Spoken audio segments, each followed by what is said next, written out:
غوث پاک رضی اللہ تعالیٰ کے شان میں کافی کلام لکھے ہیں، چند اشعار بڑی تیزی کے ساتھ میں پیش کر رہا ہوں، ذرا دیکھیے گا انشاءاللہ کیا مقام ہے، کیا مرتبہ ہے حضور غوث پاک کا۔ اللہ ہماری محفل کو قبول مقبول فرمائے۔ بس آپ سے اتنی امید چاہوں گا میں کہ آپ میرے ساتھ مل کے پڑھنے کی تھوڑی دیر کوشش کریں، مل کے درود پاک پڑھتے ہیں۔ اللہم صلی علی صلاۃ و سلام علیک یا رسول اللہ صلی اللہ تعالی علیہ وسلم۔ مل کے پڑھیے گا۔ واہ کیا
اب غوث پاک کی گلی کے کتے نے دیکھا کہ بھئی یہ تو یہاں کی گائے ہے اور شیر کی کیا مجال کہ وہ حملہ کرے.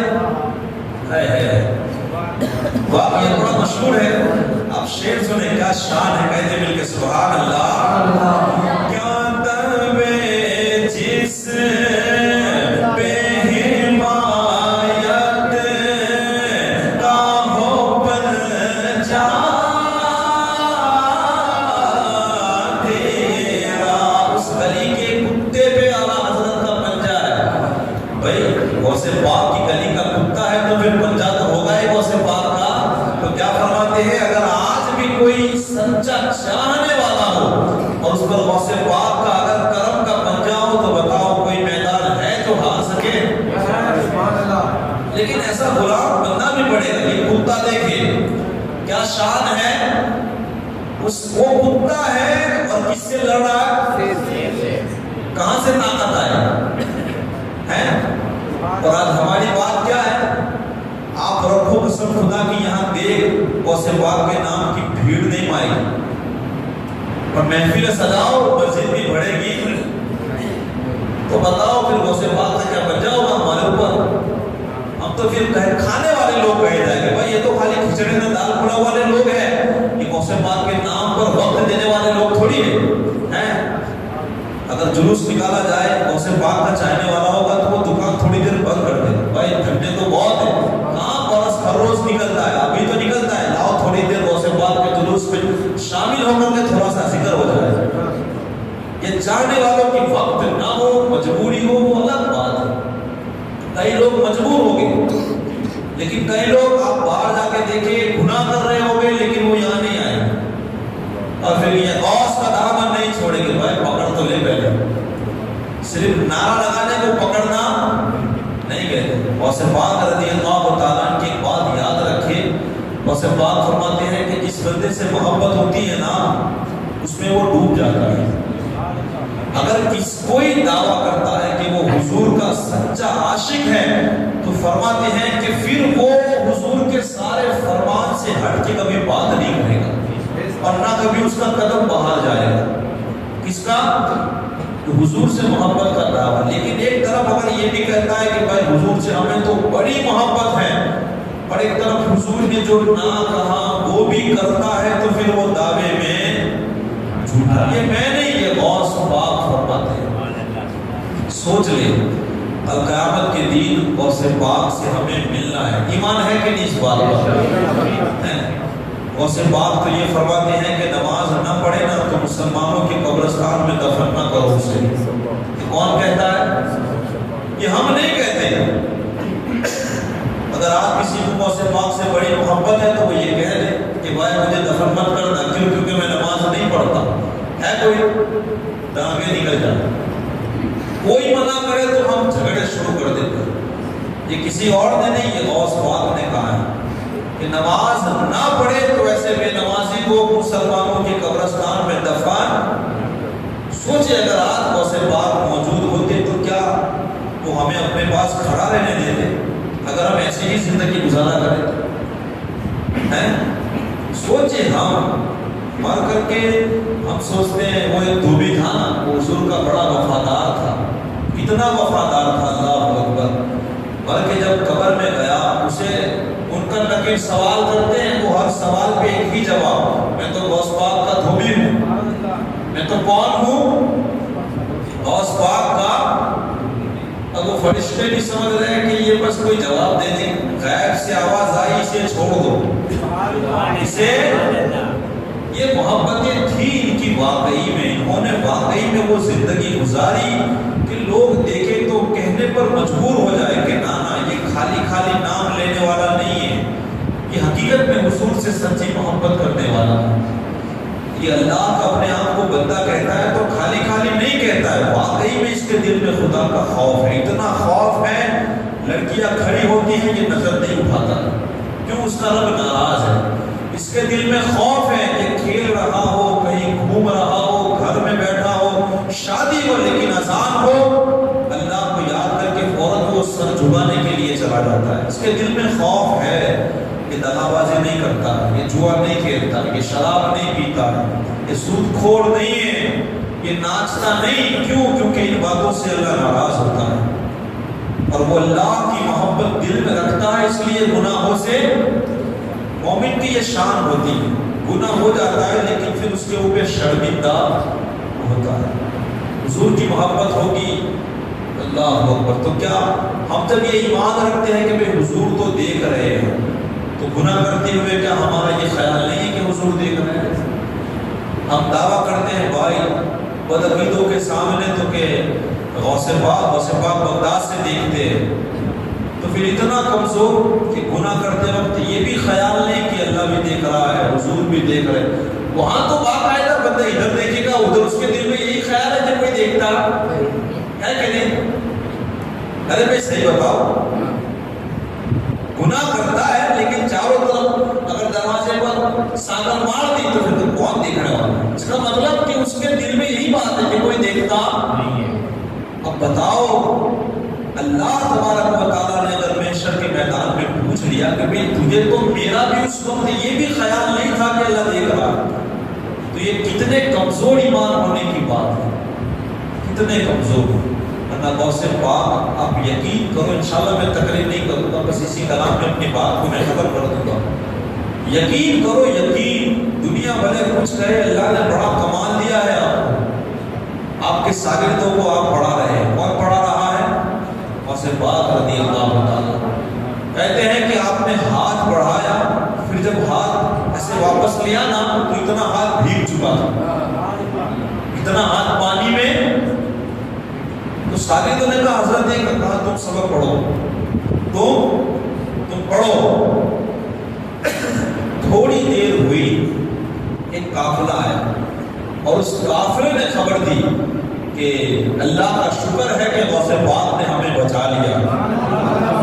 جب پوچھا گیا کہ بھئی ماجرا کیا ہوا، کہا ہم دریا سے آ رہے تھے، ہماری کشتی ڈوبنے لگی، ڈوب رہی تھی، ہم نے فوراً پکارا یا غوث المدد، یا عبد القادر بچاؤ۔ قسم خدا کی غوث پاک کا اچانک ہاتھ نمودار ہوا، ہماری کشتی کو آپ نے کنارے پہ کر دیا۔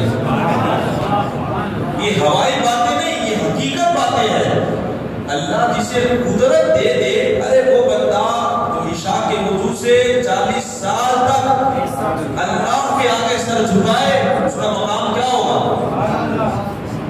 یہ ایسے ویسے غوث پاک تھوڑی بابا ہے یار، پرہیزگار ہے، پرہیزگار، سمجھ لو نا، اللہ کا ولی کبھی شریعت سے نہیں ہٹتا، پرہیزگار متقی ہوتا ہے۔ اور غوث پاک تو اللہ اکبر، آپ داستان پڑھو حیران رہ جاؤ گے، اتنی عبادت کون کرتا ہے؟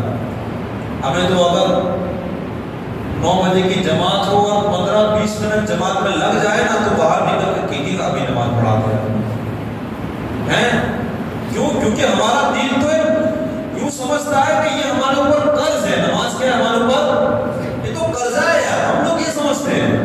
محفلوں چلو یار تھوڑی دیر بیٹھ جائے گی، وہ جو تصور ہونا چاہیے کہ نانا یار جو کیفیات کیوں نہیں بنتی ہماری، نماز پڑھنے آتے ہیں کیوں نہیں بنتی؟ مولا کائنات علی المرتضیٰ فرماتے ہیں میں نماز اس لیے نہیں پڑھتا ہوں کہ نماز فرض ہے، بلکہ میں نماز اس لیے پڑھتا ہوں اللہ اس شان کا لائق ہے کہ اس کو عبادت کی جائے۔ یار جو بغیر کھمبے کے آسمان کھڑا کر دے، اس نے اتنی بڑی زمین بچھا دی ہے، جو بغیر وائروں کے سورج کو چلائے، چاند سے روشنی پیدا کرے، ستاروں کو جس نے، اس کا نظام تو سنو یار، کیا شاندار اس نے نظام بنایا ہے۔ آپ ہاتھی کو دیکھو، یہ بھی اس کی شان، اب ایک مچھر کو دیکھو، وہ بھی اللہ کی شان ہے۔ اب انسان کو تو دیکھو، ایک انگوٹھا یار، کروڑوں لوگوں کے پاس یہ ہے، لیکن کسی کا فکر کسی سے مل، بندہ خالی ایک مرتبہ کبھی توفیق ہو تک نہ آنکھ کھلے تو سوچو تو صحیح کہ یار ہم جس کی عبادت کرتے ہیں اس کی کیا شان ہے، بندہ سمجھ نہیں سکتا۔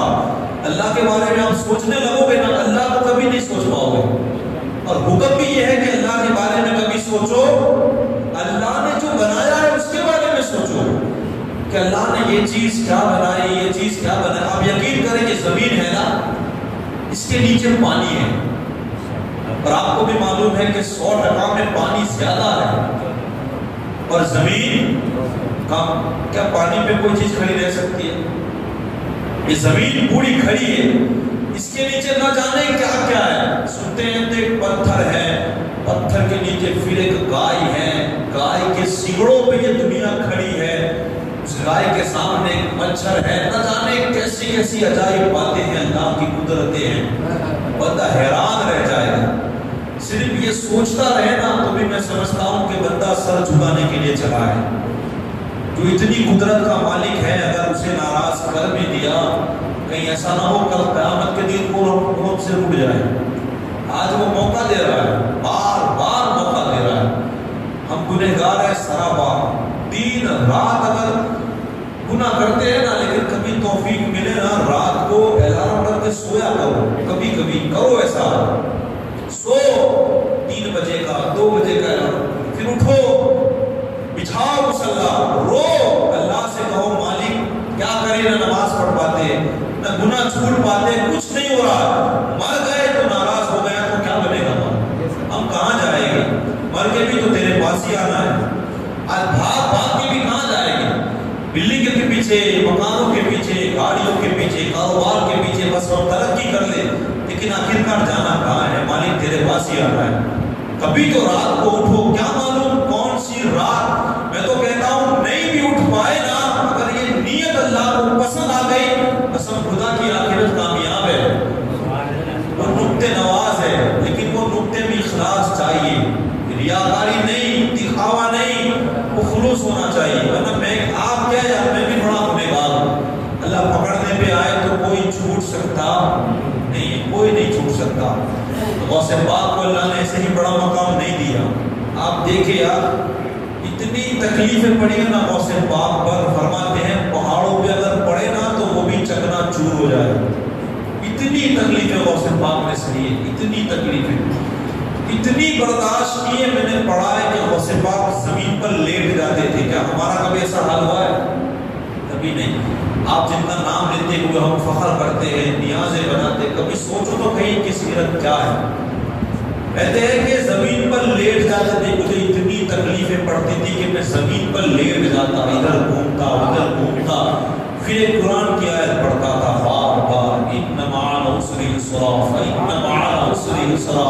اسے پاک فرماتے ہیں بار بار میں یہ آیت پڑھ کے دل کو تسلی دیتا، بار بار عبد القادر تسلی رکھ، یہ مصیبتیں ہیں نا تیرے رب نے ایک بار نہیں 2 بار فرمایا ہے، ہر مصیبت کے بعد آسانی ہے، ہر مصیبت کے بعد آسانی ہے۔ غوث پاک اپنے دل سے کہتے ہمیں تو تھوڑی تکلیف پڑے گا تو پورا کام جان گئے، اس کو یہ دکھ ہے، اس کو کہے گے، اس کو کہے گے، پرانے کو رات کو مصلی بچھا کے اس رب کو نہیں کہتے جو مصیبت کو ٹالنے والا ہے، اسے نہیں کہتے ہیں۔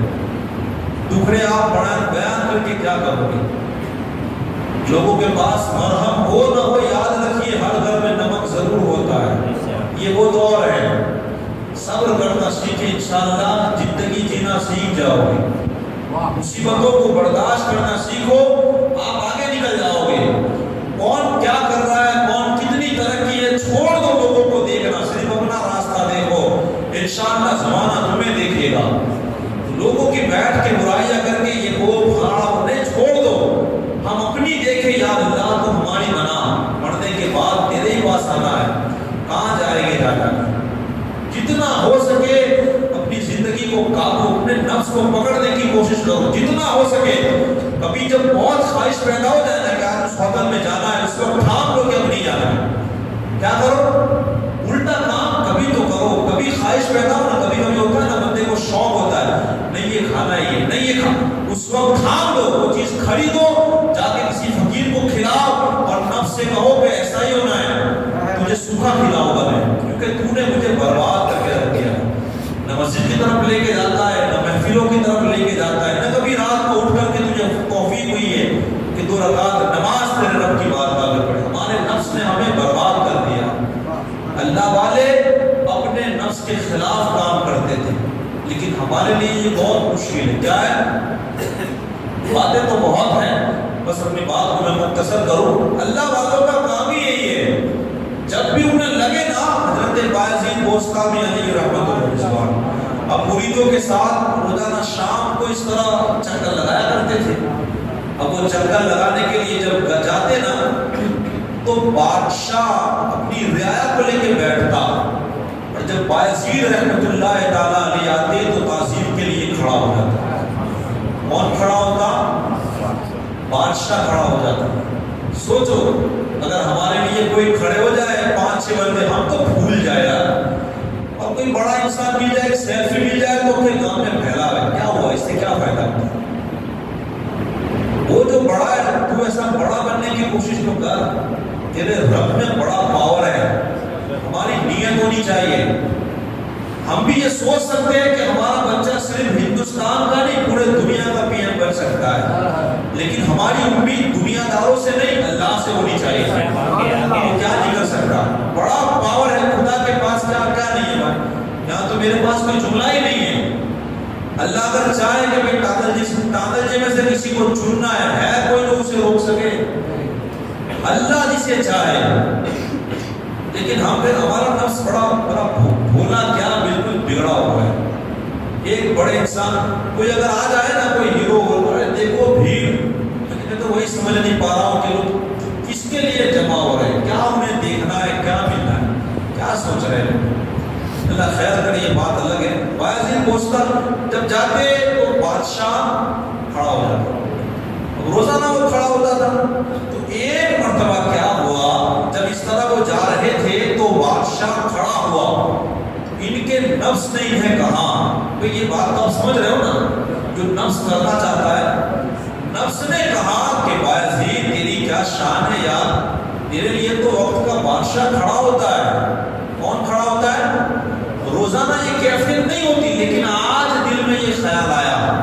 بس یہ خیال آنا تھا کہ حضرت بایزید نے اس بادشاہ کی طرف ڈھوکا. کیا کیا؟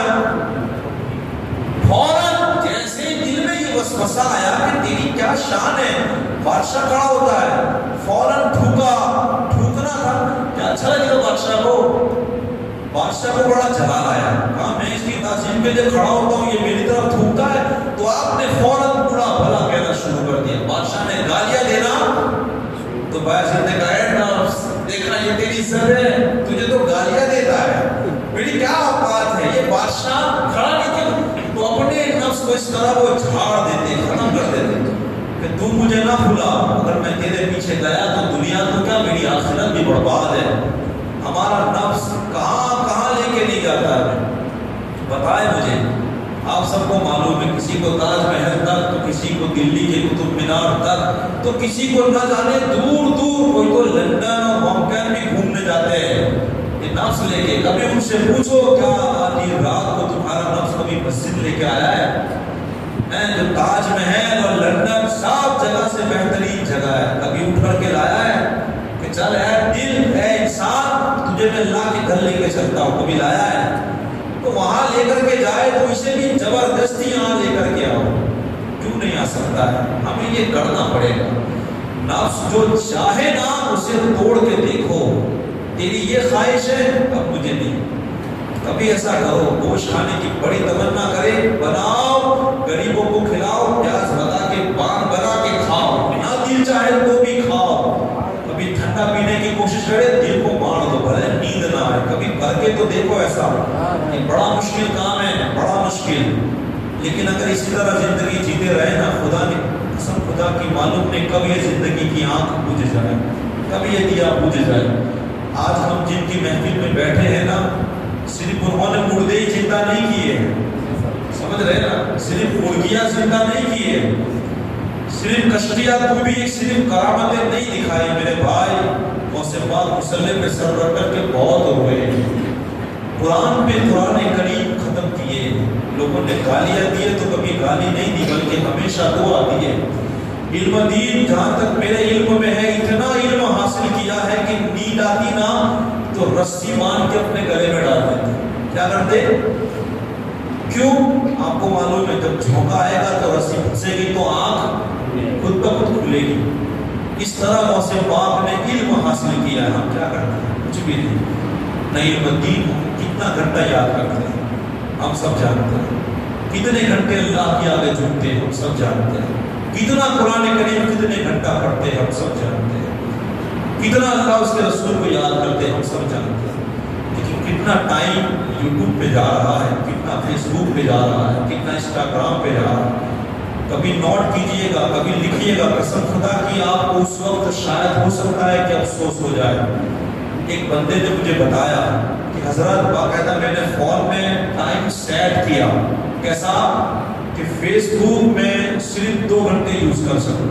یہ میں نے سیٹ کر دیا کیونکہ ایسا سیٹنگ کیا ہے کہ 2 گھنٹے کے بعد فیس بک خود بخود بند ہو جائے، وہ چل سکتا نہیں. تو پھر دن ختم ہوگا، دوسرے دن چالو کرنا پڑے گا. میں نے سیٹنگ کیا. کہتے ہیں کہ جتنا ٹائم میں نے سیٹنگ کیا نا وہ روز ختم ہو جاتا ہے. مجھے احساس ہوا کہ یار میں کتنا یوز کرتا ہوں. 2-3 گھنٹہ جو ٹائم سیٹ کیا ہے وہ بھی ختم ہو جاتا ہے. اور پھر ٹائم یعنی فیس بک آن کرنے کا دل کر رہا ہے. اس کو پتا چلا کہ میں کتنا ٹائم اس کے پیچھے نکال رہا ہوں. یہ فون بھی ہے جو کسی کو جنت میں بھی لے کے جائے گا اور کسی کو، یاد رکھیے گا یہ چیز بھی ایسی ہے. اگر آپ نے فیس بک پر نعتیں تقریریں شیئر کر کر کے لوگوں کو سنائی ہیں، اسٹیٹس پہ اپنے پوتے یا اپنے بچوں کے یا پوتوں کے یا گھروں کے یا شادیوں کے یا گانے، یہ سب لگانے سے کوئی ثواب کا کام تو ہے ہی نہیں. کہ اس کا برتھ ڈے ہے تو آپ رکھ کے یار اس کو خوش کرنے کے لیے آپ رکھتے ہو. کیا کبھی کوئی نعت رکھ کر کے یہ نیت بھی کی ہے کہ آج میرا سرکار خوش ہو جائے؟ کبھی یہ نیت بھی ہوئی ہے ہماری. لیکن اب نعت رکھو گے تو نیکی ضرور ملے گی. ہو سکتا ہے کسی بزرگ کے مزار کا فوٹو رکھ کر کے لکھو، کوئی کسی کے علم میں آئے گا. کوئی مسئلہ آپ کے اسٹیٹس پہ رکھو، یار کوئی پڑھے گا اگر عمل کرے گا تو آپ کو بھی اللہ ثواب دے گا. یہ کام چھوٹے چھوٹے ہیں لیکن بڑے فائدے والے ہیں. لیکن ہم ان سے دور ہیں اور گناہوں کی طرح زیادہ دور گئے. اللہ تعالیٰ خیر فرمائے. درود پاک پڑھے. اللہم صلی صلاۃ و سلام علیکہ یا رسول اللہ صلی اللہ علیہ وسلم. تو میں عرض کر رہا تھا غوث پاک کے گلی کے کتے کی بات ہو رہی تھی. شاعر کیا فرماتے ہیں؟ کیا در میں جس پہ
جنگلی کتوں کو پکڑ کے لے جاتی ہے.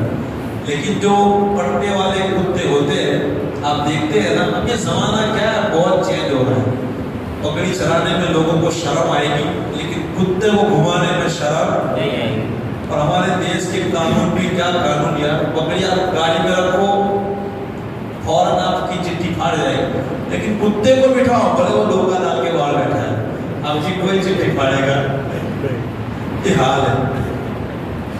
بتاؤ کیا اب یہ نالج ہو رہا ہے، یہ پتا ہے. جب آپ سوچیں یہ کون سا علم حاصل کیا ہے، ایجوکیشن، یہ ایجوکیشن ہے.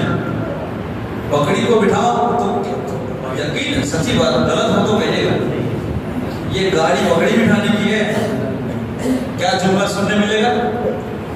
آپ پکڑا یا پکڑی گیا، یہ حال ہے. اور کتے کو بٹھاؤ آپ، کوئی نہیں کہے گا کہ یہ کتے بٹھا چلانے کی گاڑی، یہ سچی ہے، یہ نالج والے لوگ ہیں ہمارے دیش میں، اللہ خیر فرمائے۔ تو اعلیٰ حضرت ہم تو جب بزرگان دین کی در پہ جو کتے بیٹھتے ہیں نا، ان سے بھی ہمیں بڑی محبت ہے، بھلے کسی کو ہو نہ ہو، ہمیں تو بڑی محبت۔ تو اعلیٰ حضرت کو تو پڑھنے والے جو کتے ہوتے ہیں نا، انہیں کوئی پکڑتا نہ انہیں کوئی ڈنڈا مارتا ہے، کیونکہ جانتے ہیں بھائی اس کو ڈنڈا مارے گے نا تو اس کا مالک ہمیں ڈنڈا مار دے۔ ہاں تو اعلیٰ حضرت کیا فرماتے ہیں، تجھ سے در در سے ہے سگ، سگ مانے کتا، یہ فارسی لفظ ہے سگ، تجھ سے در در سے ہے سگ، سگ سے ہے مجھ کو نسبت، میری گردن میں بھی ہے دور کا دورہ تیرا، کیوں دورہ ہے، اس نشانی کے ہے، اس نشانی کے جو سگ ہے نہیں مارے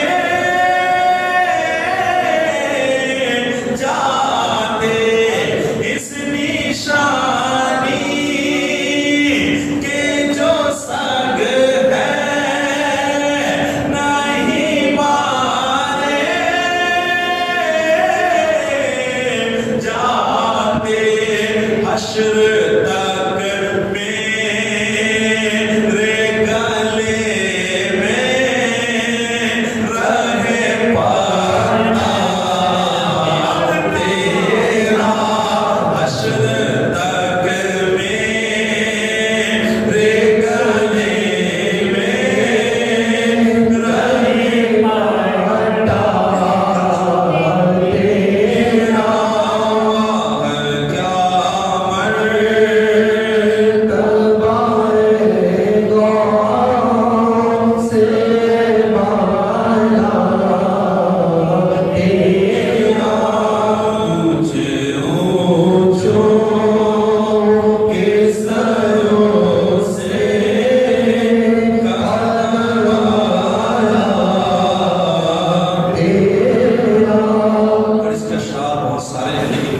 کیا پیش کر کے میں اپنی بات کو مکمل کروں۔ کیا فرماتے ہیں، عقل ہوتی تو خدا سے نہ لڑائی لیتے، یہ گھٹائے اسے منظور بڑھانا تیرا، اور ورفعنا لکا ذکرک کا ہے سایہ تجھ پر، بول بالا ہے تیرا ذکر ہے اونچا تیرا۔ اللہ کے محبوب بندوں کا اللہ اور اس کے رسول نے جن کا ذکر بلند کیا، اسے کوئی مٹا سکتا نہیں، نہ اسے کوئی گھٹا سکتا ہے۔ یہ مصرع سبھی کو یاد ہوگا، مل کے پڑھیں انشاءاللہ بڑا لطف ملے گا۔ کیا کہتے ہیں کہ وَرَفَعْنَا لَكَ ذِكْرَكَ کا ہے سایہ